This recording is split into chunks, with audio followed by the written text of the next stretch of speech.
आदाब, ये आकाशवाणी है। खबरों के साथ मैं शगुफ्ता यास्मीन।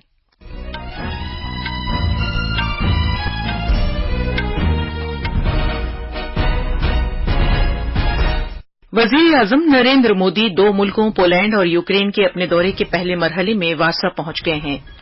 इंतखाबी कमीशन ने हरियाणा में असेंबली इंतखाबात खत्म होने तक भर्ती के अमल के नतीजों के ऐलान पर रोक लगा दी है।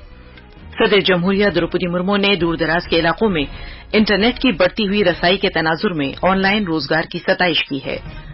आंध्र प्रदेश में अच्युतापुरम खुसूसी इक़्तिसादी जोन में एक फार्मा कंपनी में धमाका होने से 7 अफराद की मौत हो गई है, जबकि 30 से ज्यादा जख्मी हुए। और भारतीय महकमा मौसमियात ने आसाम, मेघालय और त्रिपुरा में अगले 2 दिन के दौरान मूसलाधार बारिश की पेशगोई की है। अब खबरें तफसील से। वज़ीर-ए-आज़म नरेंद्र मोदी 2 मुल्कों पोलैंड और यूक्रेन के अपने दौरे के पहले मरहले में वारसा पहुंच गए हैं। पोलैंड के वारसा मिलिट्री हवाई अड्डे पहुंचने पर जनाब मोदी का गर्मजोशी के साथ इस्तकबाल किया गया। होटल में भारत नजाद लोगों ने उनका रिवायती अंदाज से खैर मकदम किया। जनाब मोदी ने जाम साहिब नवानगर मेमोरियल पर गुल दायरा नजर किया। वो मोंटे कैसिनो की लड़ाई की यादगार और कोल्हापुर मेमोरियल पर भी गुल दायरा नजर करेंगे। बाद में वज़ीर-ए-आज़म वारसा में एक कम्युनिटी तकरीब में शिरकत करेंगे और भारतीय बिरादरी के लोगों से गुफ्तगू करेंगे। इससे पहले रवाना होने से कबल अपने बयान में वज़ीर-ए-आज़म नरेंद्र मोदी ने कहा कि पोलैंड वस्ती यूरोप में एक कलीदी इक़्तिसादी साझेदार है। उन्होंने कहा कि जमहूरियत और तकसीरियत के तई भारत और पोलैंड के बाहमी अहद से दोनों मुल्कों के दरमियान ताल्लुकात को मजीद तक़वियत मिलती है। जनाब मोदी ने कहा कि पोलैंड का उनका दौरा ऐसे वक्त हो रहा है कि जब दोनों मुल्कों के सिफारती ताल्लुकात को 70 साल मुकम्मल हो रहे हैं। वज़ीर-ए-आज़म नरेंद्र मोदी 2 दिन के अपने सरकारी दौरे में पोलैंड के वज़ीर-ए-आज़म डोनाल्ड टस्क और वहां के सदर आंद्रे डोडा से मुलाकात करेंगे। गुज़श्ता 45 साल में किसी भारतीय वज़ीर-ए-आज़म का पोलैंड का ये पहला दौरा है। यूक्रेन के अपने दौरे के बारे में वज़ीर-ए-आज़म ने कहा कि वो वहां के सदर ज़ेलेंस्की की दावत पर यूक्रेन जा रहे हैं। जनाब मोदी ने उम्मीद जाहिर की कि खित्ते में अमन और इस्तेहकाम जल्द बहाल हो जाएगा। इंतखाबी कमीशन ने हरियाणा में असेंबली इंतखाबात मुकम्मल होने तक मौजूदा भर्ती के अमल के नतीजों के ऐलान को रोक दिया है। इंतखाबी कमीशन ने कांग्रेस के लीडर जयराम रमेश की शिकायत का नोटिस लेते हुए ये कदम उठाया है, जो हरियाणा पुलिस में कांस्टेबल के ओहदे के लिए 5600 आसामियां पुर करने के लिए भर्ती के अमल और हरियाणा पब्लिक सर्विस कमीशन की जानिब से मुख्तलिफ ओहदों के लिए भर्ती के तनाजुर में मिसाली ज़ाब्ता अमल की मुबैना खिलाफवर्जी के बारे में थी। चुनाव कमीशन ने कहा है कि सबके लिए बराबर के मौके बरकरार रखने और इस बात को यकीनी बनाने के लिए कि किसी को भी नाजायज फायदा न मिले, कमीशन ने रियासती सरकार को हिदायत दी है कि इंतखाबात मुकम्मल होने तक नतीजों का ऐलान न किया जाए। महाराष्ट्र में आज राज्यसभा के लिए 2 नामजदगियां दाखिल की गईं। महाराष्ट्र में कागजात नामजदगी दाखिल करने का आज आखिरी दिन था। बीजेपी की जानिब से बीजेपी रायगढ़ जिले के सदर धैर्यशील पाटिल ने अपने कागजात दाखिल किए, जबकि नेशनलिस्ट कांग्रेस पार्टी की तरफ से नितिन पाटिल ने अपना पर्चा दाखिल किया। आसाम में राज्यसभा की 2 सीटों के लिए बीजेपी के सीनियर रहनुमा और साबिक मरकजी वजीर रामेश्वर तेली और साबिक रुकने असेंबली विशन रंजन दास ने अपने कागजात नामजदगी दाखिल किए। अपोजिशन पार्टियों ने कोई उम्मीदवार खड़ा नहीं किया है, क्योंकि बीजेपी के दोनों ही उम्मीदवारों का जीतना तकरीबन तय है।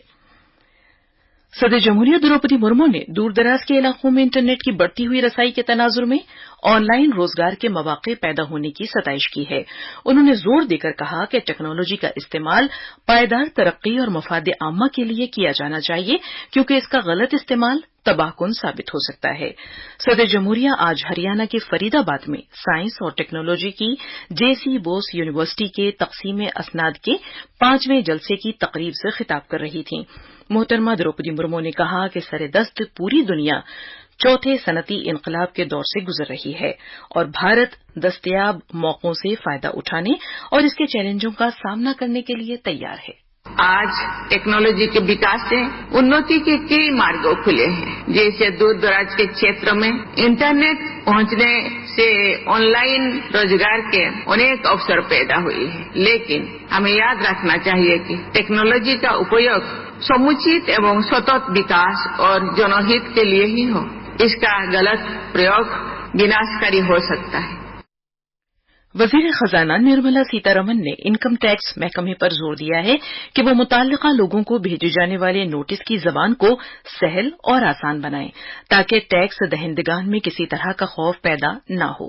वो आज नई दिल्ली में इनकम टैक्स के 165 साल मुकम्मल होने के मौके पर एक तकरीब में इजहार ख्याल कर रही थीं। मोहतरमा निर्मला सीतारमण ने कहा कि टैक्स देने वालों की तादाद में इजाफा हुआ है और टैक्स का दायरा भी वसी हो रहा है। The number of new net addition this year of taxpayers has gone up. And I'm indeed very grateful that 58.57 lakh ITRs were received from first-time tax filers. And I can see the tax net widening. We need such examples which will showcase to the world that India is a country which is getting more and more formalized. People are coming on board and paying up the tax. मरकजी जांच bureau CBI Kolkata में RG Kar medical college अस्पताल के साबिक principal Sandeep Ghosh से लगातार पूछताछ कर रही है। एजेंसी अस्पताल की मौजूदा मेडिकल सुपरिटेंडेंट और वाइस प्रिंसिपल बुलबुल मुखोपाध्याय से भी पूछताछ कर रही है। दूसरी तरफ डॉक्टरों ने आज भी कोलकाता में एक एहतजाजी रैली का इनेकाद किया। बीजेपी ने भी इस वाकये के खिलाफ एहतजाज किया और वजीर आला ममता बनर्जी और कोलकाता के पुलिस कमिश्नर विनीत कुमार गोयल के इस्तीफे का मुतालबा किया। कांग्रेस पार्टी ने भी हलाक होने वाली डॉक्टर के लिए इंसाफ का मुतालबा करते हुए इस वाकये के खिलाफ एहतजाज किया। इधर कोलकाता हाई कोर्ट की एक डिवीजन बेंच ने एक वकील की दायर करदा अपील पर अस्पताल में माली बदनज़मी और बदउनवानी के मामले में मुकदमे की कार्रवाई के लिए इजाजत दे दी है। कौमी राजधानी दिल्ली में मुख्तलिफ अस्पतालों के रेजिडेंट डॉक्टर्स ने कोलकाता के आरजीकर मेडिकल कॉलेज अस्पताल में एक खातून डॉक्टर की मुबैना आबरूरेजी और कत्ल मामले में इंसाफ का मुतालबा करते हुए जंतर मंतर पर एहतजाज किया। इनमें lady Hardinge medical college, Maulana Azad medical college, Varthaman Mahavir और सफदरजंग अस्पताल के रेजिडेंट डॉक्टर शामिल थे। इधर दिल्ली के all India institute of medical sciences AIIMS ने अपने रेजिडेंट डॉक्टर से अपील की है कि वो मरीजों के मफाद में काम पर वापस आ जाएं। एक बयान में एम्स ने कहा है कि सरकार हिफ्जान सेहत से वाबस्ता अहलकारों की सलामती और तहफ्फुज की पाबंद है और सुप्रीम कोर्ट ने भी तिब्बी अमले के तहफ्फुज को यकीनी बनाने के लिए ठोस कार्रवाई का यकीन दिलाया है। एम्स ने एक कमेटी तश्कील दी है जो हिफ्जान सेहत से वाबस्ता अहलकारों की किसी भी तरह की फौरी तशवीश का इजाला करेगी। इस कमेटी में चेयरपर्सन के तौर पर एकेडमिक डीन और 4 दीगर अरकान शामिल होंगे। तिजारत और सनत के वजीर पीयूष गोयल ने कहा है कि भारत और अफ्रीका अपनी आरजुओं, उमंगों और ख्वाहिशात में एक दूसरे के बेहद करीब हैं। आज नई दिल्ली में सीआईआई भारत अफ्रीका तिजारती कॉन्क्लेव में अफ्रीकी मुल्कों के वुज़राए तिजारत के साथ एक खुसूसी मुकम्मल इजलास से खिताब करते हुए जनाब गोयल ने कहा कि भारत और अफ्रीकी ममालिक अपने अपने मुल्कों के अवाम की जिंदगी के मियार को बेहतर बनाने, बढ़ी हुई तिजारत के समारात लाने के लिए वसी पैमाने पर सरमायाकारी करने, नीज इक्तिसादी मंजरनामे को मुस्तहकम करने और तरक्की को रफ्तार फराहम करने के लिए कोशिशें कर रहे हैं। ये खबरें आकाशवाणी से नशर की जा रही हैं। खला का पहला कौमी दिन 2024 मुल्क भर में 23 अगस्त को मनाया जाएगा। नई दिल्ली में इससे मुताल्लिक एक तारुफी प्रेस कॉन्फ्रेंस से खिताब करते हुए खला के वजीर ममलिकत डॉक्टर जितेंद्र सिंह ने कहा कि ये खला का पहला कौमी दिन है और ये सिर्फ जश्न मनाने का दिन नहीं बल्कि अपनी सलाहियत को उजागर करने, नीज खुद शनासी और मुस्तकबिल के लिए खाका तैयार करने का भी दिन है। जब से नई अंतरिक्ष नीति लाई गई मोदी जी के द्वारा और प्राइवेट सेक्टर को अंतरिक्ष में भागीदार बनाने का निर्णय लिया गया, उसके उपरांत एक तीव्र गति से अंतरिक्ष के क्षेत्र में हमारी प्रगति हुई है और इसीलिए ये अनुमान लगाया जा रहा है कि आने वाले समय भारत की अर्थव्यवस्था में अंतरिक्ष सेक्टर की एक प्रमुख भूमिका रहने वाली है। हमारे आंकड़े ये दर्शाते हैं कि यदि आज हम $8 बिलियन की इकोनॉमी पर खड़े हैं, हम 5 गुना बढ़ जाएंगे अगले 10 वर्ष में और लगभग $44 बिलियन तक पहुंच जाएंगे। हमारे नामानिगार ने खबर दी है कि खला का कौमी दिन मनाने के लिए पिछले 1 महीने के दौरान मुल्क भर में 1000 से ज्यादा प्रोग्रामों का इनेकाद किया गया। पेश है एक रिपोर्ट। खलाई तहकीक में भारत का सफर 1960 के अवाइल में शुरू हुआ था। इस सफर ने जदीद तरीन टेक्नोलॉजीज तैयार करके मुसलसल तरक्की की है। خلائی ٹیکنالوجیز نے شہریوں پر مرکوز ایپلیکیشن جیسے مواصلات، بحری سفر، قدرتی آفات کی نگرانی اور وزن اور پیمائش نظام کے لیے ایپلیکیشنز فراہم کرنے میں مدد فراہم کی ہے۔ وزیر اعظم نریندر مودی نے چندریان 3 مشن کی کامیابی کے اعزاز میں 23 اگست کو خلا کا قومی دن قرار دیا تھا۔ چاند کی سطح پر اترنے کے مقام کو شیو شکتی پوائنٹ کا نام دیا گیا تھا۔ اس کے ساتھ ہی بھارت چاند پر اترنے والا چوتھا ملک، جبکہ چاند کے جنوبی قطب کے علاقے کے نزدیک اترنے والا پہلا ملک بن گیا تھا۔ خلا کا قومی دن خلائی کھوج اور دریافت میں اہم حصولیابیوں کا اعتراف ہے۔ یہ خلائی ٹیکنالوجیز میں ملک کی ترقی اور کامیابی کو اجاگر کرتا ہے۔ یہ دن خلائی سائنس میں دلچسپی پیدا کر کے آئندہ نسلوں کو تحریک فراہم کرے گا۔ دیپیندر کمار کی رپورٹ کے ساتھ اردو خبروں کے لیے میں مہتاب عالم۔ درج فہرست ذاتوں اور درج فہرست قبائل ریزرویشن کے تعلق سے سپریم کورٹ کے حالیہ فیصلے کے خلاف احتجاج میں ریزرویشن بچاؤ سنگھرش سمیتی کے ذریعے آج بلائی گئی بھارت بند کا ملا جلا اثر دیکھنے کو ملا۔ بہار میں احتجاج کرنے والے افراد اور پولیس عملے کے درمیان متعدد جگہوں پر ٹکراؤ کے حالات نظر آئے۔ بائیں بازو کی پارٹیوں اور دیگر تنظیموں کے رہنماؤں نے بند کی حمایت کی تھی۔ پیش ہے ایک رپورٹ۔ بند کے حامیوں نے سیتامڑھی، پورنیہ، مظفر پور، سمستی پور، حاجی پور، دربھنگا، جہان آباد اور متعدد دیگر اسٹیشنوں کی ریل پٹریوں پر احتجاج کیا، جس سے ٹرین کی خدمات متاثر ہوئیں۔ سڑکوں پر سرکاری ٹرانسپورٹ ذرائع اور گاڑیوں کے کم چلنے سے عام مسافروں کے علاوہ کانسٹیبل بھرتی امتحان کے امیدوار سب سے زیادہ متاثر ہوئے۔ پٹنہ میں احتجاج اس وقت پرتشدد ہو گیا جب ڈاک بنگلہ علاقے میں کچھ مظاہرین کا پولیس اہلکاروں کے ساتھ ٹکراؤ ہو گیا۔ پولیس اہلکاروں کو بند کے حامی افراد کو منتشر کرنے کے لیے لاٹھی چارج کرنا پڑا۔ ریاست میں بند کے پیش نظر آج پرائیویٹ اسکول بند رہے، جبکہ سرکاری اسکول، تعلیمی ادارے، بینک اور دیگر ادارے معمول کے مطابق کھلے رہے۔ پٹنہ سے دھرمیندر کمار رائے کی رپورٹ کے ساتھ اردو خبروں کے لیے میں محمد عمار۔ راجستھان میں بھی بھارت بند کے اثرات دیکھے گئے۔ بھرتپور ڈویژن کے بھرتپور، کراولی، سوائی مادھوپور اور ڈی کمہیر اضلاع میں انٹرنیٹ کی خدمات آج معطل رہیں۔ انتظامیہ نے جے پور سمیت 16 ضلعوں میں اسکولوں اور کالجوں میں چھٹیوں کا اعلان کیا تھا۔ 3 یونیورسٹیوں کے امتحانات کو بھی رد کر دیا گیا تھا۔ اسی دوران ہریانہ اور چنڈی گڑھ میں بند کا کوئی اثر نہیں دیکھا گیا۔